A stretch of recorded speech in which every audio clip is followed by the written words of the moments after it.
ბიზნეს სამყაროს პროფესიონალები ჟურნალისტის როლში. საინტერესო თემებით და სტუმრებით მხოლოდ კომერსანტზე. ყოველ ორშაბათს, სამშაბათს, ხუთშაბათს და პარასკევს 16 საათსა და 10 წუთზე. გადაცემა პროფესიონალები კომერსანტზე. FM 95 და 5.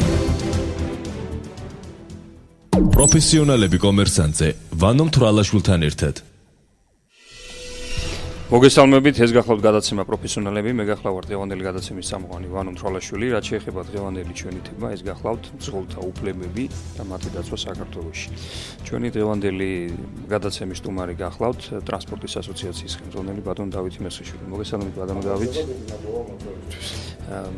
თემა ძალიან საინტერესოა, მე ვფიქრობ, რომ აქტუალურიც არის, იმიტომ რომ თუ ჩვენ გავითვალისწინებთ იმას, რომ ფაქტობრივად დღეს ალბათ ეს სტატისტიკაც იარსებებს, ფაქტობრივად რამდენი მძღოლი არის საქართველოში, რამდენი სატრანსპორტო საშუალებები, მათ შორის პროფესიონალური ნახევრად პროფესიონალი თუ ისე მოყვარული მძღოლი, ალბათ ეს მეტნაკლებად თითოეულ დასულ ადამიანს ეხება, ეს ქალი იქნება თუ კაცი იქნება.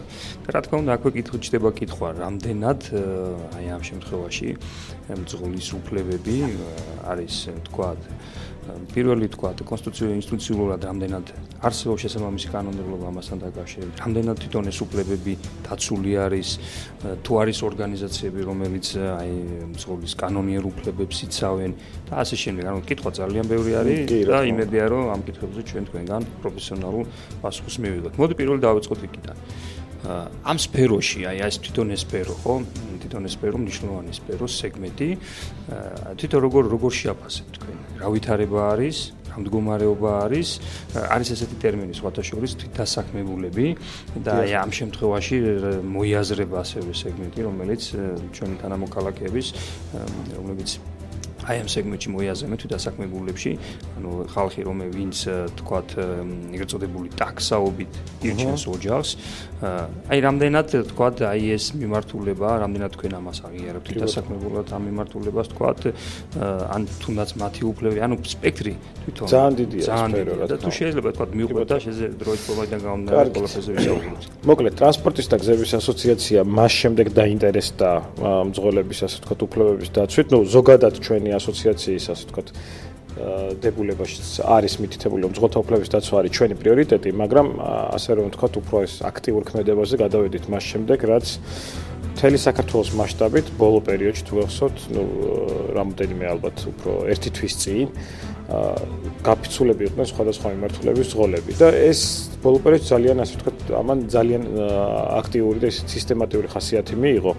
ერთი აქედან გაჩნდა ჩვენი ინტერესის თემა და მეორე ზუსტად ამ საკითხების ირგვლივ და ამ საკითხებთან მიმართებაში მძღოლთა შრომითი უფლებების დაცვასთან მიმართებაში ჩვენი ასოციაცია გახდა ფრიდრიხ ებერტის ფონდის პარტნიორი და ეს ფონდი დაინტერესებულია, რომ ჩვენ კონკრეტული ასე ვთქვათ მიზეზები დავადგინოთ ამ გაფიცვის და გაფიცვის კი არა, უпростоრად გაფიცვას რა იწვევს, ხო, გაფიცვა არის გამოხატულება რაღაცის და ეს გამოხატულებას რა იწვევს. ჩვენ ნახეთ ანუ რომ სხვადასხვა თემით იყო ეს წამოწეული ეს გაფიცვა და ახლა ამ ეტაპზე ჩვენ ვატარებთ ფოკუს ჯგუფებს კონკრეტულად და ვიგებთ ანუ თითო ჯგუფს რა ტიპის პრობლემები აქვს და ვაწყდებით სხვადასხვა მიმართულებით ამ პრობლემას უკვე რაც შეგვიძლია რომ კაცრად გამოიგოს. აი თუ შეიძლება კონკრეტული რამდენიმე აი დავიწყოთ კონკრეტულად. მაგალითად არის თუ არა რაიმე მათი მხრიდან ჩვენ ესე ვსაუბრობთ რომ ისინი დაიქირავა რაღაც კომპანიამ, ხო? დამქირავებელები ყავთ. მაგრამ აქვს თუ არა მათ მოთხოვნა ხელისუფლებასთან მაგალითად. დავიწყოთ სიტყვაზე. აი ხელისუფლებისგან მათი მოთხოვნა არის ის რომ ბიზნეს პირობებში ისინი ჩარჯდნენ ასე თქვა თანამორუფლებიან პარტნიორებად. ანუ რა იგულისხმება ამაში? ერთ დღეს არ შემოვიდეს რომელიმე კომპანია და არ გაყაროს ისინი იმ ბაზრიდან რომელზეც ისინი არიან. ეს მოხდა მაგალითად მეტროს შემთხვევაში ახლახანს, როდესაც მეტრო შემოვიდა და ამას მოყვა ძალიან სერიოზული გაფიცვა. ანუ მათ ჩათვალეს, რომ ისინი ასე ვთქვათ, უნდა გაყარონ ბაზრიდან, რაშიც ძირითადად ხელისუფლებას ადანაშაულებენ, იმიტომ რომ ხელისუფლებას თხოვენ მათ უფლებების დაცვას. თუმცა აქ ერთი საკითხი დგას, აქ ალბათ დაისმევა კონკურენციის საკითხი, კონკურენციის სხვადასხვა მიმართულებით, ყოველ შემთხვევაში მოდით თქვათ ის რომ დღეს საქართველოს თავისი თქვათ მიმართულებით არის ევროკავშირისკენ ორიენტირებული, ჩვენ მივდივართ ევროპისკენ და რამდენად ისინი არიან კონკურენტულ არიანები იმ ბაზრისათვის, რომელზეც ისინი მუშაობდნენ წლების განმავლობაში, რომელსაც ისინი იბრძვიან. ანუ მათი განათლება, თქვათ, პროფესიონალიზმი, მათ შორის თქვათ ის ტექნიკური საშუალებებითაც ისინი რამდენად არიან კონკურენტულ არიანები. ძალიან სწორი მიმართულებით წაიყვანეთ კითხვა. ჩემი აზრით ძალიან კონკურენტუნარიანები არ არიან. მოდით ესე პირდაპირ და ღიათ რომ ვთქვათ, იმიტომ რომ წარმოიდგინეთ ის სრულიად ახალ ავტობუსებზე არის საუბარი და უცბად საუბრობთ მეტნაკლებად ამორტიზირებულზე, ხო ვერ იტყვი, რომელი უფრო მძიმეა და რომელი ნაკლებად, მაგრამ რეალობა ხო ეს არის. ამიტომ ისინი ზუსტად ამ თვალსაზრისით შეყურებენ ხელისუფლებას, რომ ამდენად მან დაიცვას მათი უფლებები, მაგრამ მე გეთანხმებით. რაღაცნაირად უნდა შეძლონ, რომ ეს პრინციპი, საბაზრო პრინციპი, რაც არის, რომ შენ ხარ უკეთესი, შენ ეყოლება მაშინ დაუშვათ კლიენტი და ანუ დღევანდელი დღის მოთხოვნა, ხო, ანუ ის მეტრო თქვა ალბათ მეტნაკლებად აკმაყოფილებენ ჩვენი ასე ვთქვათ მძღოლები ამას, მაგრამ ისინი გამოთქვამენ მზად ყოფნას, რომ დაუშვათ ეს სატრანსპორტო საშუალებები მოაწესრიგონ და რაღაცა სტანდარტებამდე მიიყვანოს. ამას ემატება ის, რომ ისინი ტექნათვალიერებას კარგად იცით როგორც გადიან და მთელმა ქვეყანამ იცი ხა ტექნათვალიერება რომ ნამდვილად ისე ჩატარდეს, როგორც უნდა ჩატარდეს, საერთაშორისო ტრანსპორტი ალბათ 60-70%-ით აღარ იქნება, ხო, ეს ყველა ვიცით. რა ხდება მაგდან, პრინციპში კორუფცია ქვია მაგას, ხა სინამდვილეში, მაგრამ მათ მინიმუმ ტექნიკურად მაინც უნდა გამართონ თავისი სატრანსპორტო საშუალება და ამაზე ამბობენ, რომ მათ იციან ეს და ამას გამოასწორებენ. მაგრამ მე გეთანხმებით, რომ საბოლოო ჯამში მაინც ასე ვთქვათ სარეკლამო. ბატონო დავით, მოდით აი შევეხოთ მათ განათლების საკითხს რა. ჩვენ აი ძალიან ისეთ საინტერესო თემა შევეხეთ, იმიტომ რომ კონკრეტული ჯგუფი თქვა და თქვენ ახსენეთ ახლა, როდესაც ისინი კაფიცვას აწარმოებდნენ და ჩვენ ვეხებით პირველ ტექნიკური საშუალება და მათი განათლება, ხო? მოდი აი ეს ამ მომენტზეც ვისაუბროთ, განათლების საკითხზე, იმიტომ რომ ხა ჩვენ მსმენელი გვისმენს და თქვათ, ბევრი ის მძღოლი და ჩვენ ვეხებით საზოგადოებრივი ტრანსპორტის მძღოლებს ამ შემთხვევაში, რამდენად ისინი არიან განათლებულები, რამდენად ისინი მომზადებული არიან იმისთვის, რომ მათ მოემსახურონ, თქვათ, საზოგადოებას, იმიტომ რომ ამაშიც ალბათ არის ბევრი კითხვის ნიშანი, იქიდან გამომდინარე, რომ ხშირ შემთხვევაში არის უკმაყოფილება და ალბათ სამართლიანი უკმაყოფილება იგივე გზავრების მიერ წყოლთან დაკავშირებით, ამდენად ისინი არიან განათლებული. აი ამ მიმართულებით რა ხდება და თქვათ, მე მაგალითად ერთ ბოდიშტებს დავამატებ ტრანსპორტის ადმინისტრაციაში არსებობს გაიხსნა ახალი სასწავლო ცენტრი წყოლთა გადამზადების და მე პირადად ვიყავი იქ გავეცანი მისი ტრანსპორტი ელიზბარ დარჩიაშვილი არის სახმელეთო ტრანსპორტის სააგენტოში, სადაც ხდება აბსოლუტურად ევრო სტანდარტის თანამედროვე მოთხოვნა. მეჩნია რომ კერძო უნდა იყოს. კი, შესაძლებელი აქვს, მაგრამ უბრალოდ აი მე კითხვას ვსვავ უბრალოდ სწორი განათლებასთან დაკავშირებით. იმიტომ რომ დღეს მაგალითად უბრალოდ ჩვენ ხედავთ ესეთ მოცემულობას, რომ არსება ადამიანს აქვს მართვის მოწმობა, ეს მართვის მოწმობაც როგორ აღებული, შესაბამისად ის ემსახურება, თქვათ, საზოგადოებას და ნამდვილად დგას საკითხი ისე, როგორც თქვენ ბრძანეთ, ანუ იმიტომ რომ ესე იგი ის რომ ჩვენ მძღოლების უფლებებს ვიცავთ, არ ნიშნავს რომ ამით მგზავრის დათო გადაცემაში რეკლამის დროა, და შემდგომ გავაგრძელებთ. პროფესიონალები კომერსანტზე ვანო მთვრალაშვილთან ერთად. ჩვენ ვაგრძელებთ გადაცემას. მოდით დათო ვისაუბროთ აი განათლებასთან დაკავშირებით და აი ამის გარშემო ალბათ ბევრი საუბარი შეიძლება. ერთი რაღაცა რაც მე ცალსახად მინდა და ხაზგას ჩვენ რეკლამის დროსაც საუბრობდით, აღნიშნოთ ეს არის რომ ამ სფეროში რეფორმა არასოდეს საქართველოს დამოუკიდებლობის პერიოდში მე ხა ადრე პერიოდები არ მახსოვს, უფრო აი ამ პერიოდში არ გატარებულა არც რეფორმა, არც აიმე სერიოზული ცვლილებები, არც შრომითი უფლებების დაცვის მხრივ და არც შესაბამისად სერვისის გაუმჯობესების. ფაქტობრივად თვითდინებით მიდის, თქვა ეს თვითდინებით მიდის საქართველოს დამოუკიდებლობის, ასე ვთქვათ, განმავლობაში. თლიანად. ხო და კიდე კარგად სეგმენტი, რომელიც სოციალურ თემაზეა მიმული, ქვეყნის ეკონომიკის განვითარებაზეა პირდაპირ მიმული. და თუ ძალიან პოლიტიკურადაც შევხედავთ ამ მომრჩევალს. რა თქმა უნდა. ხო, მაგრამ რატომღაც არავის ესე მოვიდა აქამდე, რომ არავის არ აინტერესებს. მაგრამ მე ვფიქრობ, რომ ამის დრო ნელ-ნელა დგება. ალბათ იმიტომაც მოვიდა, რომ ყველა ერიდება, მოდით ესე თქვა თქვენ აი სწორად შენიშნეთ არჩევნები და მომრჩეველი და ყველა ერიდება რაღაც, იმიტომ რომ ალბათ ყველა რეფორმა დაკავშირებულია მაინც რაღაც ესეთ რადიკალურ ცვლილებებთან და ყველა ერიდება. ხო, რაღაც ხრი, მაგრამ ეს პოლიტიკოსია დამოკიდებული, ის როგორ ეხა სუფთა პიარ ტექნოლოგიებს წავედით, მაგრამ პოლიტიკოსია დამოკიდებული ამა თუ იმ თემას როგორ შეფუთავს.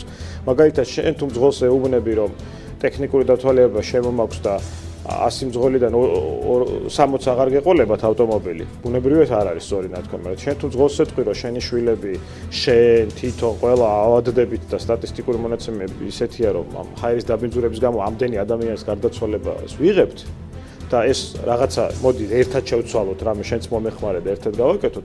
მე მგონი რომ ამაზე საზოგადოებამ თქვა ისე ნაჯახით არ გამოვარდება. ერთი მნიშვნელოვანი თემა, ეხლა აბსოლუტურად ამ თემასთან ახლოს არის. ეს არის ტაქსებთან დაკავშირებული საკითხი. თქვენ თვლით თუ არა აუცილებლად იმას რომ ტაქსების სფეროში უნდა ჩატარდეს რეფორმა. ხო, აი ჩვენ მივედით ეხლა რაზე, რომ მძღოლი ვის ვეძახით მძღოლს და ვინ არის დასაქმებული მძღოლი და ვისი უფლებები ირღვევა ან არ ირღვევა, ხო? მივედით აქამდე რომ ჯერ განსაზღვროთ მძღოლი ვის ეწოდება ამ ქვეყანაში და ვის არა.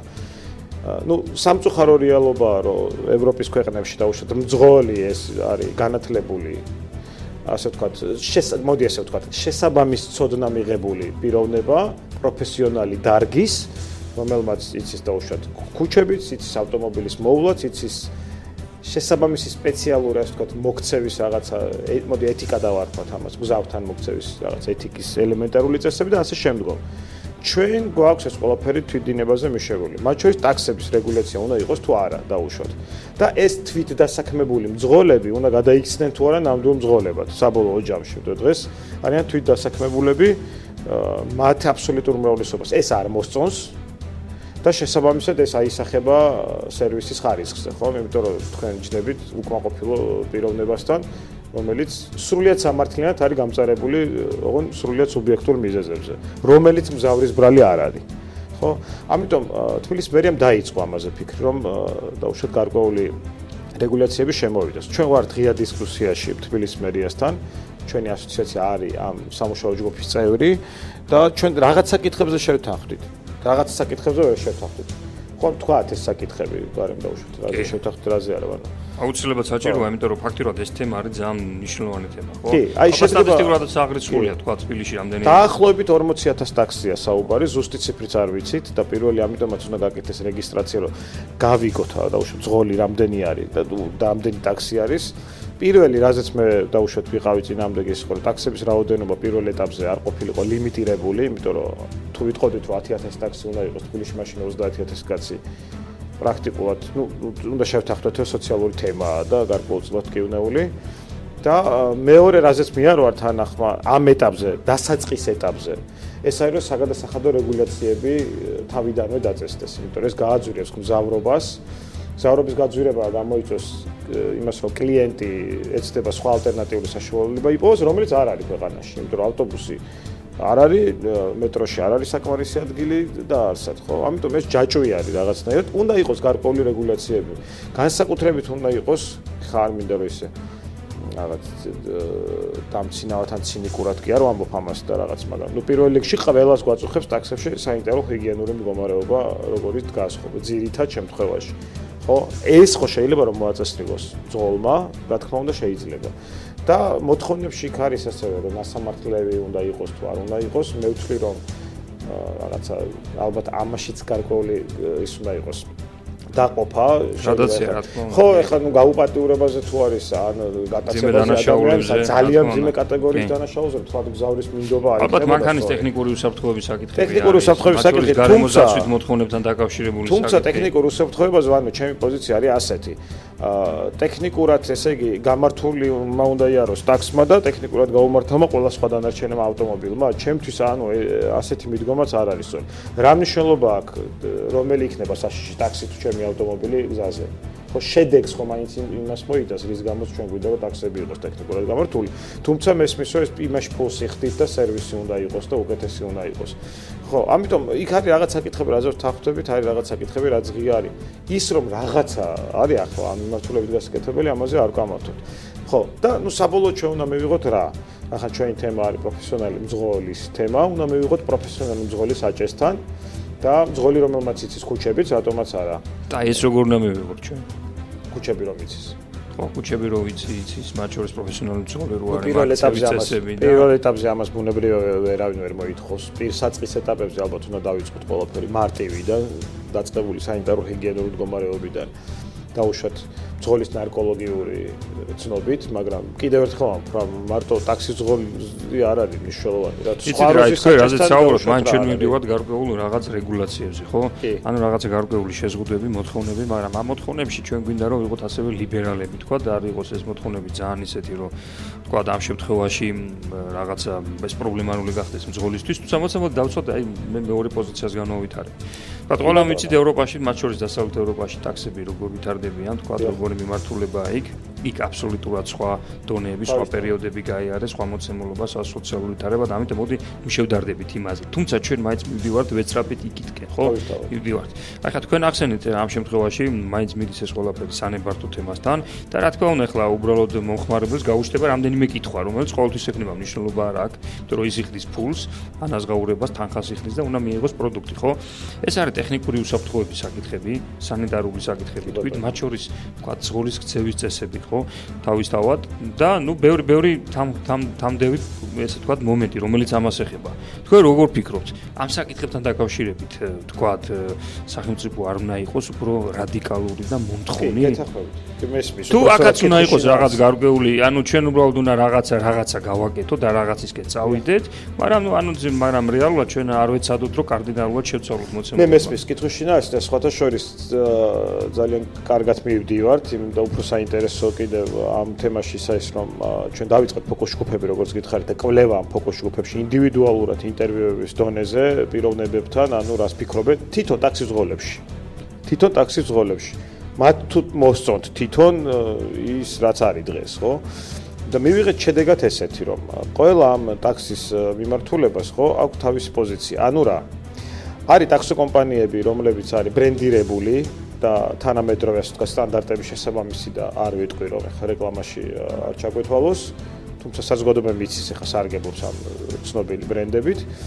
არის მეორე მიმართულება, როდესაც რაციის ირგვლივ არიან გაერთიანებული ტაქსის ბრძოლები და ესეც თვითდასაქმების ფორმაა სინამდვილეში. რაღაც იურიდიულ კომპანიაში თვითდასაქმების, აი ეს რაღაც შუალედური ის არის ფორმა და არის მესამე, რომელიც არავის არ ექონდა რომ თვითონ დადის თავისთვის. ხო, აქ ყველგან ჩვენ სხვადასხვა პოზიცია მივიღეთ. ტაქსის კომპანიები, ბრენდირებული ტაქსის კომპანიები კატეგორიულად თვითონ ბრძოლებიც ითხოვენ რომ სხვა ტაქსის ბრძოლებზეც გატარდეს ის რომ ისინი იყვნენ ასე ვთქვათ მაღალი დონის და ასე შემდგომ.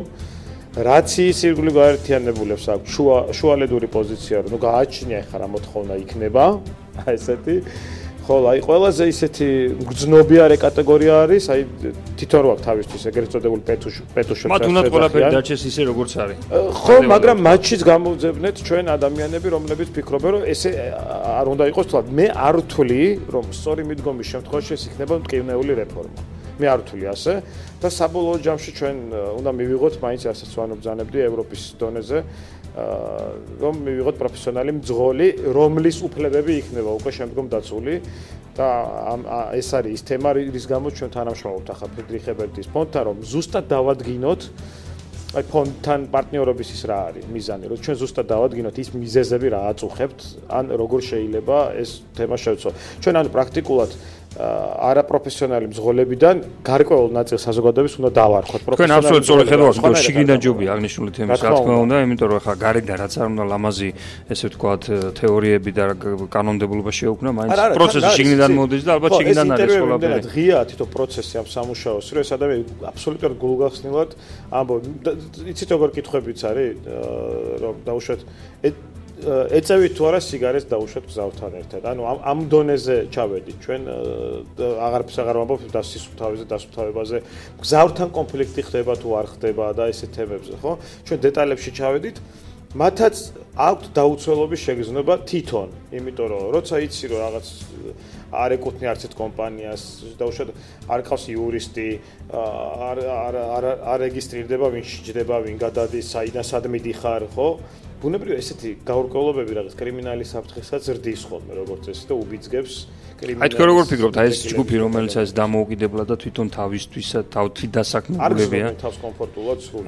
მათ აქ თუ არა სურვილი რო თქვა რაღაც გარკვეულ გაერთიანებებისკენ ანუ ნაწილს აქვს სურვილი და ნაწილს იმის სურვილიც აქვს რომ მომთხოვონ და გავაკეთებ. ანუ რაღაცა შეგრძნება თვითონ ტაქსის ძღოლებშიც გაჩნდა რომ თქვენ როგორ ატყობთ, აი თუნდაც აი ეს კლასი, თქვათ კლასი, მძღოლების კლასი, ხო, პროფესიონალური მემართულების საკმაოდ მნიშვნელოვანი სეგმენტი ჩვენი საზოგადოების, თუ არ მიდის თუ არა მაკეთკენ, თქვათ აი ფორმირება ამ ყველაფრის, რომ თქვათ ჩამოყალიბდეს კლასი მძღოლების. ეს არის გარდაუვალი პროცესი, ანუ ეს არის გარდაუვალი პროცესი. ადრე თუ გვიან თვით დასაქმებულების გარკვეული ნაწილი გახდება დასაქმებული, მაგრამ მე ვფიქრობ, რომ მაგალითად ეკონომიკის მინისტრმა იჩქარა, როდესაც განცხადება გააკეთა, რომ სამწუხაროდ თვით დასაქმებულები არ ეძახიან დასაქმებულებს. იმიტომ რომ ისინი არ დასაქმებულან, მას არც კომპანიამ, არც სახელმწიფომ ხელი არ შეუწყო, პირობები არ შეუქმნა მუშაობის, ზუსტად შრომით უფლებებზე რო ვსაუბრობთ, ხო? არანაირ პირობა არ შეუქმნა, ვიღაც თავისთვის დადის ტაქსაობს.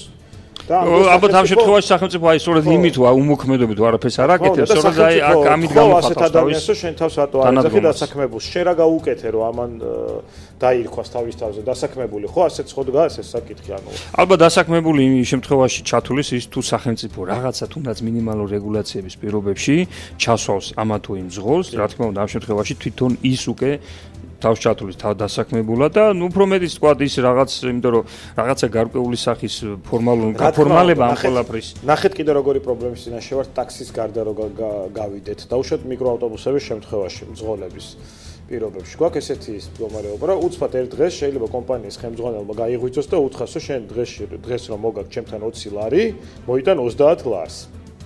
ეხლა ნახეთ, ეს გამოდის ზღოლი და ამბობს, რომ კი ბატონო, აი 50 რო ღირდა მგზავრობა, დღეიდან უნდა გახდეს 70.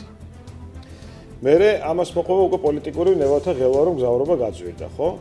ანუ საბოლოო ჯამში ამ კერძო კომპანიის ერთი პატარა გადაწყვეტილებაც კი, ან ხელმძღვანელი პირის, რომელმაც ერთჩვენი ერთას გაიღვიძა და ესე გადაწყვიტა, გახდეს დიდი ნებათა ღელვის საგანი. ეს საბოლოო ჯამში ნიშნავს იმას, რომ ამ სფეროში არის სრული აუზაური.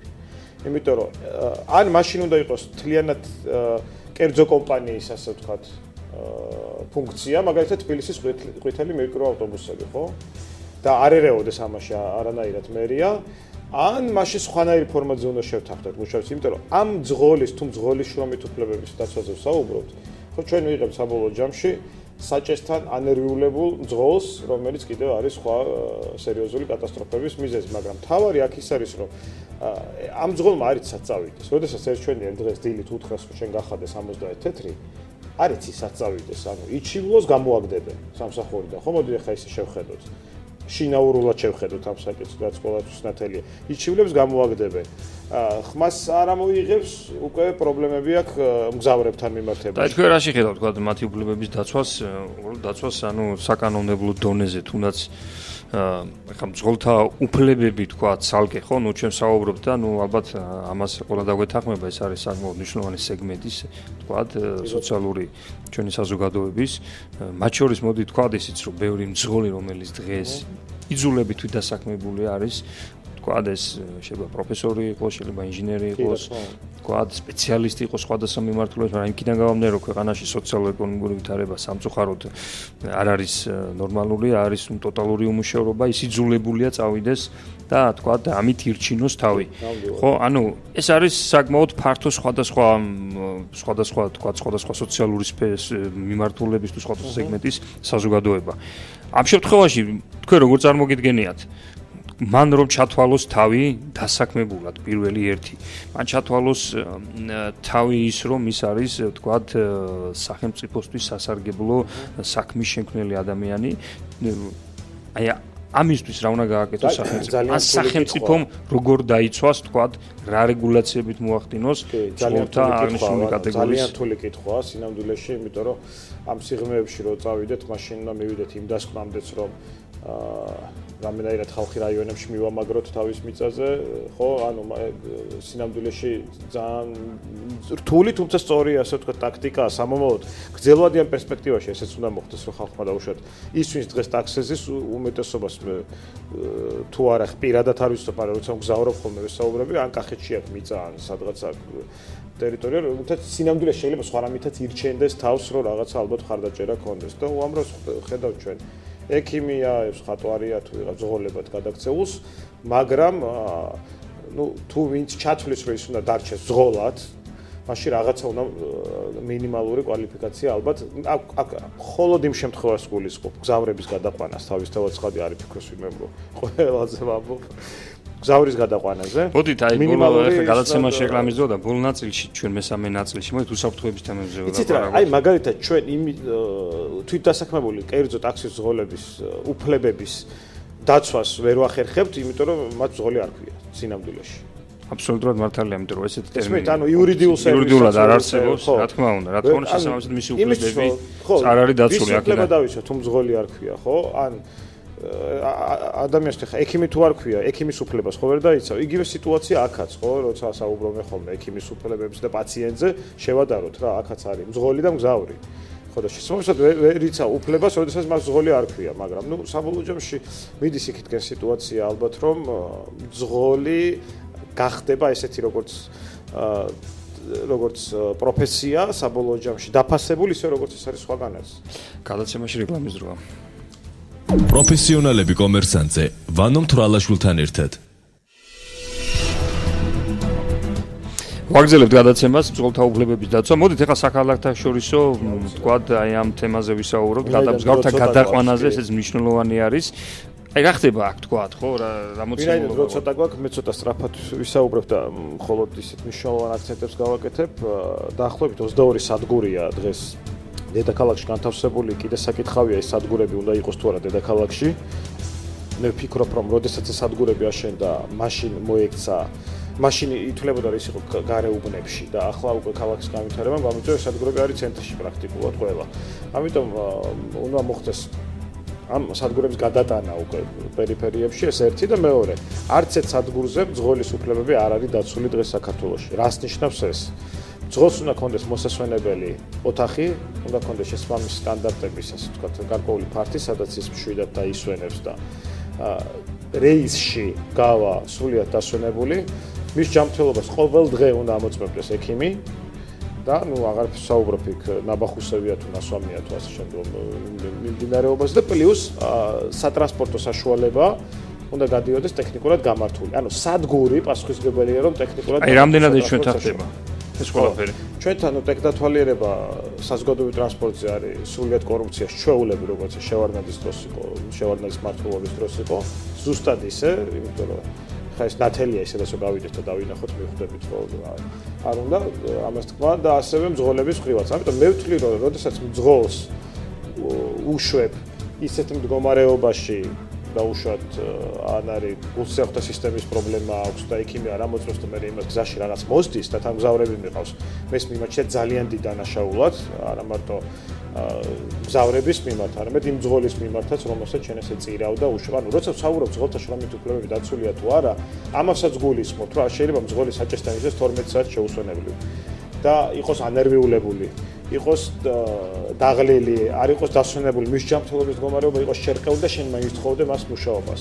ხო, აი ეს თლიანად ჩვენთან არის დარღვეული, დანგრეული და ამიტომაც არის უამრავი სიკვდილიანობის შემთხვევა გზებზე. ეს პირდაპირ კავშირში არის დაღლილი მძღოლთან. აი თქვენ საინტერესო სტატისტიკა ახსენეთ ჩვენი საუბრის დროს სიკვდილიანობასთან დაკავშირებით. საქართველოს ევროკავშირის ქვეყნებს შორის გავიდა პირველ ადგილზე, თუ არ ვცდები, ხო?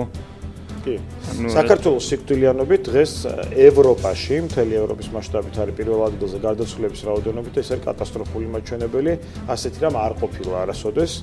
ამიტომ ჩვენ სხვათაშორის აქვე ვიტყვი და ავანონსებო კვირას ვაპირებთ აქციის გაკეთებას არასამთავრობო ორგანიზაციები, ვინაიდან ეს არ არის უბედური შემთხვევები.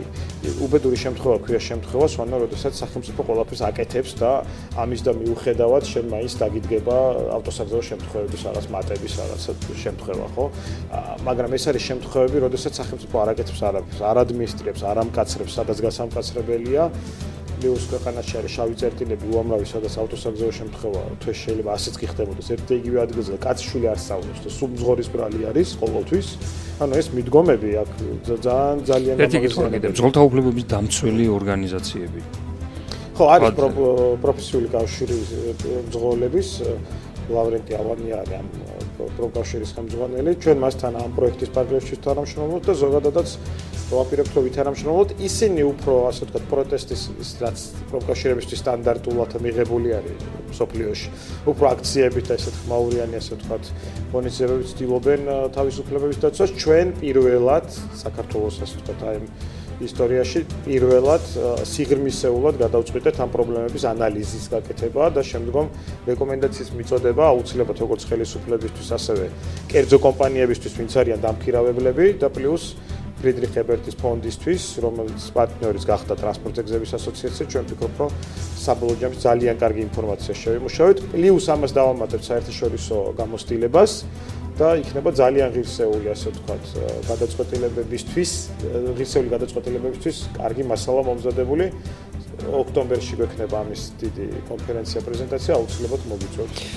დიდი მადლობა ბატონო დავით, დღევანდელი სტუმრობისათვის, საინტერესო საუბრისათვის. მნიშვნელოვანი პროექტი არის, იმიტომ რომ როგორც თქვენ თქვით, რა თქმა უნდა, ყველაფრის დაწყება იწყება ანალიზით, შესაბამისად ვითარების განხილვი და მით უმეტეს, როდესაც უშუალოდ თქვენ თვითონ იმ ხალხთან გაქვთ ურთიერთობა, ვინც აი ამ პროდუქტს ქმნის, ამ საქმეში არიან ჩაფლული და დარწმუნებული ვარ, რომ ეს კვლევა იქნება საკმაოდ მაღალკვალიფიციური და ერთხელ და საბოლოოდ ალბათ სასურველია, რომ ხელისუფლება მიფიქროს ამ მიმართულებაში წყობრი, ესე ვთქვათ, ორგანიზებული, ჩამოყალიბებული პოლიტიკის დანერგვა და შემდგომ განხორციელება. შეიძლება ეს იყოს გამავალი იმ გზებზე, რომელიც თქვა და მოდი ესე ვთქვათ, არაპოპულარული ნაბიჯებით იქნება ხელისუფლების მხრიდან, თუმცა ეს გასაკეთებელია და თვითონ ჩვენთან გას ბევრი ყოფილვართ ევროპაში გვინახია და ალბათ ვიოცნებია, რომ მსგავსი მიდგომა, მსგავსად აწყობილი ინდუსტრია იყოს ჩვენთანაც.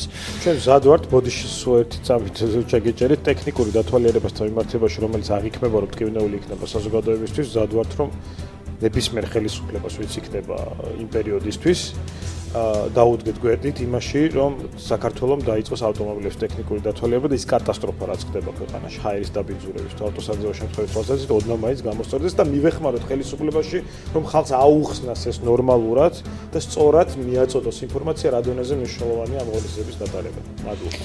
მადლობა თქვენ, ამით დღევანდელი გადაცემა დასრულებული. მომავალ შეხვედრამდე. პროფესიონალები კომერსანტზე ვანო მთვრალაშვილთან ერთად